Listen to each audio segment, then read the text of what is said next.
How to use custom fonts in Wix Studio. So in order to do that, just head over and click on any text that you have and click on this edit text option. Now it will open the text settings that you have right here. Now just click on the font option and click on this upload fonts. Now in here, you can click on this upload fonts right here in order to upload a font that you want to use.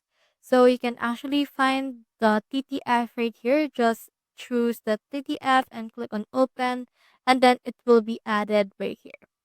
Now once it's finished uploading, you can head over and then just click onto that particular TTF and then click on done in order to add it right there.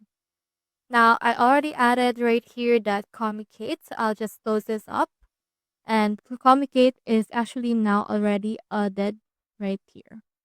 Now just click on the font and then just locate that particular font that we have actually uploaded just earlier.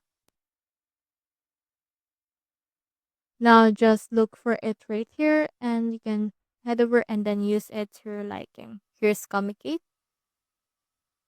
and it's now been applied. So that's how you use custom fonts in Wix Studio. Hope we helped.